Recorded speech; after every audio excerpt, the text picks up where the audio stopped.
కేసీఆర్కు నోటీసులు ఇచ్చారు. కేసీఆర్కి ఇచ్చినటువంటి నోటీసులలో మెయిన్గా అసలు ఈ కమిషన్ ఎందుకు ఏర్పడ్డది, కాళేశ్వరం మీద కమిషన్ ఎందుకు ఏర్పడ్డది, దేనికోసం ఏర్పడ్డది, రేవంత్ రెడ్డి గారు కానీ లేకపోతే కాంగ్రెస్ ప్రభుత్వం కానీ అంతకంటే ముందున్నటువంటి బీజేపీ నాయకులు కానీ వీళ్ళందరూ కూడా ఒకటే ఆరోపణ చేసేవారు కాళేశ్వరం వ్యవహారంలో. 1,00,000 కోట్ల అవినీతి, 1,00,000 కోట్ల అవినీతి, 1,00,000 కోట్ల అవినీతి. ఈ 1,00,000 కోట్ల అవినీతి 1,00,000 కోట్ల అవినీతి 1,00,000 కోట్ల అవినీతి లెక్కలు తేలుస్తందుకు ఈ కమిషన్ని ఏర్పాటు చేయడం జరిగింది. ఈ 1,00,000 కోట్ల అవినీతి లెక్కలు తెలుస్తందుకు ఈ కమిషన్ను ఏర్పాటు చేశారు. ఎప్పుడు ప్రభుత్వం వచ్చినాక మన పోయిన సంవత్సరం జూన్లో ఈ కమిషన్ని ఏర్పాటు చేశారు, ఏకసభ్య కమిషను. దానికి చైర్మన్గా జస్టిస్ పిసి ఘోష్ గారు, దానికి పినాకిని చంద్ర ఘోష్ గారు దానికి చైర్మన్గా ఉన్నారు, ఆ కమిషన్కి చైర్మన్గా ఉన్నారు. ఆయన ఇప్పటికి దాదాపు ఒక 200 మంది అధికారులను విచారించారు. ఒక 20 నుంచి ఒక 40 మంది ప్రముఖులను విచారించారు, వాళ్ళకు నోటీసులు ఇచ్చారు, ఇవన్నీ చేసారు. మరి ఇప్పుడు ఫైనల్గా ఈ 1,00,000 కోట్ల అవినీతిని తేల్చాలి. ఈ కమిషన్ అనేది ఏదైతే ఏర్పాటైందో ఈ పీసీ ఘోష్ అనేటువంటి ఈ కమిషన్ ఏదైతే ఏర్పాటైందో ఈ కమిషను ఈ 1,00,000 కోట్ల అవినీతిని తేల్చాల్సినటువంటి అవసరం ఉన్నది. అసలు వాస్తవానికి కాళేశ్వరం వ్యవహారంలో కేసీఆర్ను, హరీష్ రావును, ఈటల రాజేందర్ను ఈ ముగ్గురిని టార్గెట్గా చేసుకొనే ఈ కమిషన్ ఏర్పాటు చేశారు. ఈ ముగ్గురికి నోటీస్ లేకుండా కమిషన్ రిపోర్ట్ ఇస్తుంది అనుకుంటే అది అతిశయోక్తి అవుతుంది, దాంట్లో ఎలాంటి అనుమానం లేదు. 100% నోటీసులు ఇస్తుంది. కానీ ఇప్పుడు ఎందుకు ఇచ్చిర్రు అనే దాని వెనుక చాలా కథ ఉన్నది, చాలా కోణాలు ఉన్నాయి. ఈ మొత్తం ఎంతమందిని విచారించారో అంతమంది నుంచి ఒక్కరి దగ్గర నుంచి కూడా ఈ 1,00,000 కోట్లకు సంబంధించినటువంటి విషయం అయితే రాలేదు ఇప్పటిదాకా. ఈ 1,00,000 కోట్లకు సంబంధించినటువంటి ఆధారాలు, ఈ ఆరోపణలు బలంగా వినిపించినటువంటి రేవంత్ రెడ్డి గారు ఆ బలమైనటువంటి దానికి ఆధారాలు సమర్పించలేదు. ఆ 1,00,000 కోట్లకు సంబంధించినటువంటి అవినీతి ఏడ జరిగింది అన్నప్పుడు సమర్పించలేదు.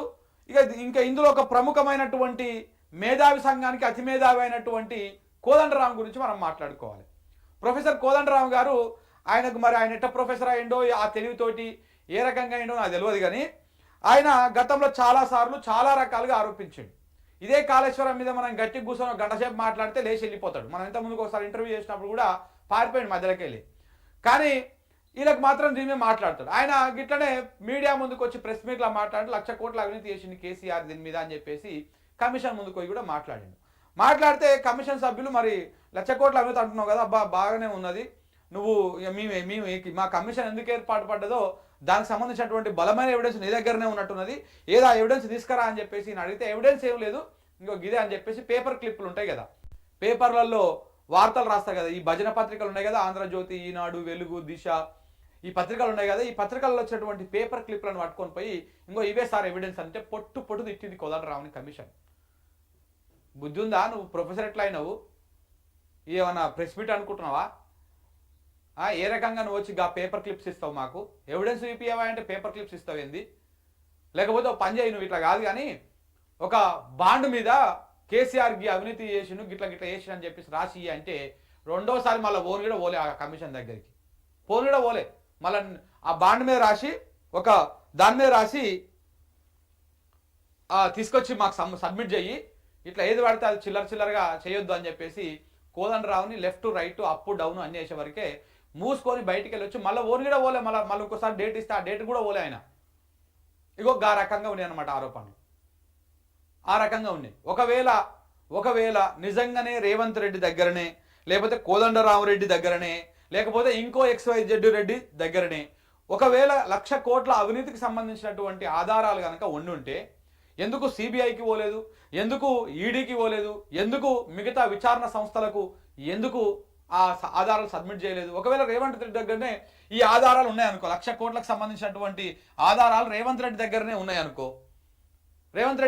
ఉన్నాయనుకో, ఊకుంటాడా రేవంత్ రెడ్డి? ప్రెస్ మీట్ పెట్టి నానా హంగామా చేసి ఏం లేక ముందుకే, ఏ తోక ఈగ లేక ముందుకే ప్రెస్ మీట్లు పెట్టి హడావుడి చేసేటువంటి రేవంత్ రెడ్డి గారు ఆయన దగ్గర 1,00,000 కోట్ల అవినీతికి సంబంధించినటువంటి ఆధారాలు ఉంటే ఊకునేటువంటి అవకాశం ఉండకపోతుండే. ప్రెస్ మీట్ పెట్టు హడావుడి చేస్తూ గాయ గత్తర చేసేటువంటి అవకాశం ఉండే. కానీ ఆయన ఎందుకు వేయలే? ఎందుకంటే ఉట్టి రాజకీయ ఆరోపణలు ఇవి. అవినీతి జరగలేదని మనం చెప్పట్లేదు, కానీ 1,00,000 కోట్ల అవినీతి అసలు ప్రాజెక్టు మొత్తానికి అయ్యింది 80,150 కోట్ల రూపాయలు కాళేశ్వరానికి అయ్యింది. దాంట్లో 1,00,000 కోట్ల అవినీతి ఎట్లయితుంది? ఏ బుద్ధి ఉన్నోడైనా ఎవడైనా పెట్టిన ఖర్చు కంటే ఎక్కువ అవినీతి జరుగుతుందా? ఇప్పటిదాకా అప్పుల రూపంలో కానీ ప్రభుత్వం తెచ్చింది కానీ అన్ని రకాలు కలుపుకుంటే 80,150 కోట్లు మాత్రమే. ఈ 80,150 కోట్లలో 1,00,000 కోట్ల అవినీతి ఎట్లా జరుగుతుంది? రూపాయి ఖర్చు పెడితే 10 రూపాయల అవినీతి జరిగిందంటే ఎట్లా, ఎంత అతిశయోక్తి ఉంటుందో గిది గంతనే.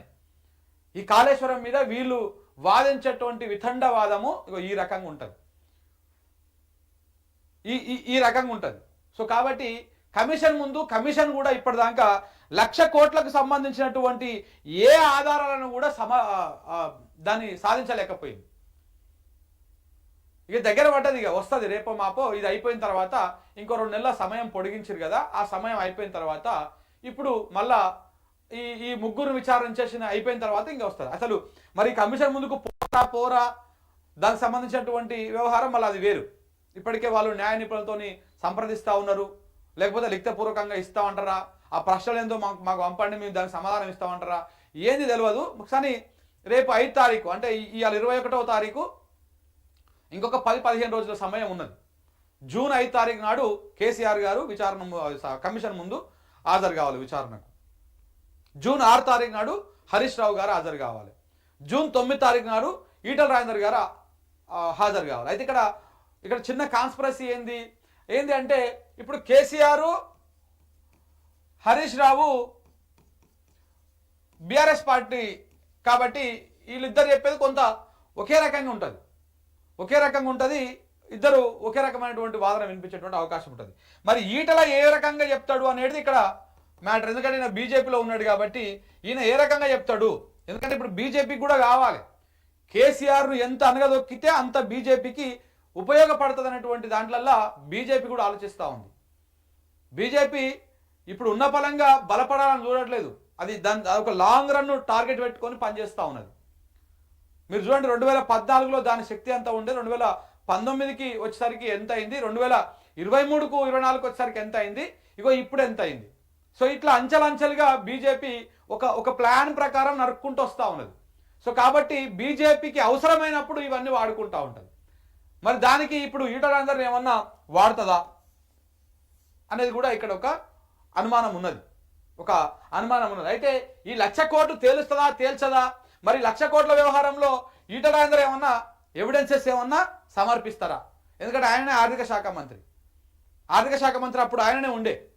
నువ్వు కాళేశ్వరం మీద ఎన్ని డబ్బులు రిలీజ్ అయినాయి ఏంది అనేది మొత్తం ఆయన చేతుల నుంచే డబ్బులు పోతాయి ఆర్థిక శాఖ నుంచే. సో కాబట్టి ఈయన స్టేట్మెంట్ కొంత కీలకంగా మారేటువంటి అవకాశం కూడా కనపడతా ఉంది. కానీ ఈ 1,00,000 కోట్లను మాత్రం ఇప్పటిదాకా తేల్చలేదు. మరి ఏం తెలుస్తుందనేది మాత్రం చూడాల్సినటువంటి అవసరం ఉంది. ఇది మాత్రం ఒక కంప్లీట్గా ఒక ప్లాన్ ప్రకారం వేసినటువంటి కమిషన్ ఇది.